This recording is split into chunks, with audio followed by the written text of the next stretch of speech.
তেখেতৰ স্মৰণত আগবঢ়োৱা উপেন চন্দ্ৰ দাস সোঁৱৰণী বঁটা অসম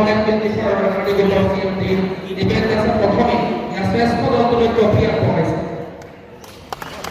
প্ৰথম 1 লাখ টকাৰ চেক এই মুহূৰ্তত বিতৰণ কৰা হৈছে। আমি এই মুহূৰ্তত আপোনালোকক সেই পৰিৱেশটো অনুসাৰে বিতৰণ কৰিছে, বঁটা বিতৰণ কৰিছে। এখন মানপত্ৰ, অসম টাইপ 24 আৰু NRD গ্ৰুপৰ জুবিন বিশেষ 2026 বৰ্ষৰ কেলেণ্ডাৰ এয়া বিতৰণ কৰা হৈছে। অসম টাইপ 24 উদ্যোগত ত্ৰিভাষিক জুবিন গাৰ্গৰ বিশেষ উদযাপন কৰিছোঁ। সৃষ্টিৰ পথত আপোনালোকৰ সৃষ্টিৰ কথা ধন্যবাদ জ্ঞাপন কৰিছোঁ। আৰু নগদ 50,000 টকাৰ চেক বৰ্তমান বিতৰণ কৰা হৈছে।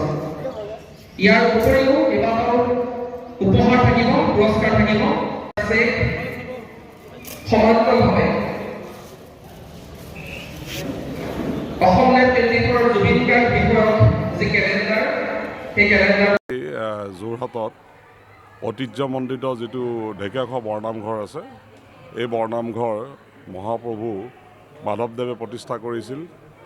আৰু শংকৰদেৱ গুৰুজনাই যি আদৰ্শ দি থৈ গৈছিল, সেই আদৰ্শকে তেখেতে গোটেই সমাজখনত প্ৰচলিত কৰিছিল। আৰু আমি ঢেকীয়াখোৱা পৰিচালনা সমিতি আৰু NRD গ্ৰুপৰ ফালৰ পৰা আমি এইটোৱেই চেষ্টা কৰিছিলোঁ যে আমাৰ গাঁৱে ভূঞে যি বহুলভাৱে প্ৰচাৰিত হৈ আছে এই ভাওনাখন আমি যাতে বিশ্বৰ দৰবাৰত এটলিষ্ট আমি ইণ্ডিয়াৰ মানুহবিলাকক দেখাব পাৰোঁ, সেইটো আমাৰ প্ৰয়াস আছিল। আৰু এই ভাওনাই যাতে অহা দিনবিলাকত সমাদৰ পায় আৰু আমাৰ ভাওনা সংস্কৃতিৰ জৰিয়তে শংকৰদেৱ আৰু মাধৱদেৱে যি বাণী প্ৰচাৰ কৰিছিল, সেই বাণীখিনি যাতে আমি TV চেনেল বা মিডিয়াৰ থ্ৰুৰে আটাইখিনি ৰাইজক অৱগত কৰিব পাৰোঁ। আৰু ইয়াত গাঁও অঞ্চলত থকা যিবিলাক আমাৰ হেৰি আছে, আপোনাৰ শিল্পী আছে, তেওঁলোকক যাতে আমি উলিয়াই আনিব পাৰোঁ। গতিকে আজি এতিয়ালৈকে 20,000 মানুহ গোট খাইছে। ৰাতিলৈকে মই গম পোৱা মতে আৰু 20-25,000 মানুহ আহিব। গতিকে আমি যথেষ্ট কৃতকাৰ্য হৈছোঁ।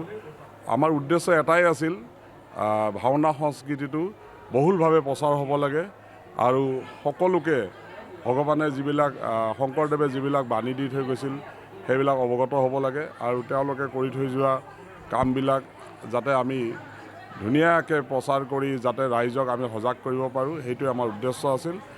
আশা কৰিছোঁ এই ভাওনাই এই উজনি অসমকে ধৰি সমগ্ৰ অসমত এটা আলোড়নৰ সৃষ্টি কৰিছে ইতিমধ্যে।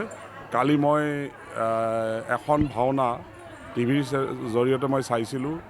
অত্যন্ত উৎকৃষ্ট মানদণ্ডৰ ভাওনা হৈছে।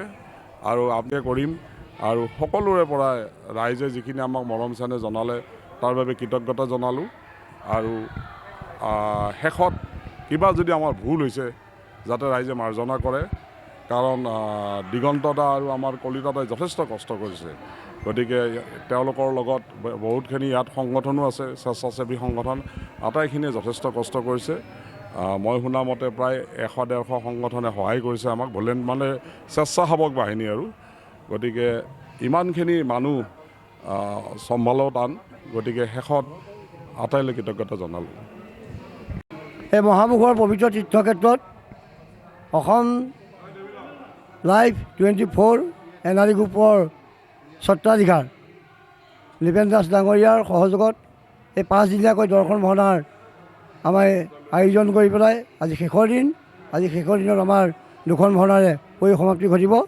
কালিলৈ আমাৰ বঁটা বিতৰণী সভা হ'ব আৰু তেখেতৰ এই যি মহৎ উদ্দেশ্য এই মহৎ উদ্দেশ্য আমি সফল হৈছে বুলি ভাবিছোঁ বিশেষকৈ আমাৰ গাঁওবাসী বা আমাৰ সমিতি সকলোৱে বা এই অঞ্চলৰ ৰাইজে যি অফুৰন্ত আমাক সহায় জনালে তেখেতসকলৰ ওচৰতো আমি সেৱা জনালোঁ লগতে অনাগত দিনত এই গুৰুজনাৰ পবিত্ৰ তীৰ্থক্ষেত্ৰৰ ভাগ আমি বহু আগুৱাই লৈ যাম বুলি ভাবিছোঁ আৰু গুৰুজনৰ কলা কৃষ্টি সংস্কৃতি আৰু গুৰুজনে প্ৰতিষ্ঠা কৰি থৈ যোৱা নামঘৰ ভেটি এই নামঘৰ ভেটিলৈ উঠি অহা প্ৰজন্ম আহক আধ্যাত্মিক দিশ ৰক্ষা কৰক নিজেও এজন সফল সুস্থ নাগৰিক হৈ দেশ মাতৃ সেৱা কৰক তাৰে কামনা কৰি আপোনালোকৰ চেনেলৰ সকলো কৰ্মকৰ্তালৈকে সেৱা জনাই মোৰ অসমবাসী ৰাইজলৈ সেৱা জনাই আৰু দাস ডাঙৰীয়াৰ সৰ্বতোপ্ৰকাৰে মংগল কামনা কৰি এইখিনিকে আমি প্ৰভু ভগৱন্তৰ চৰণত সেৱা জনালোঁ ধন্যবাদ।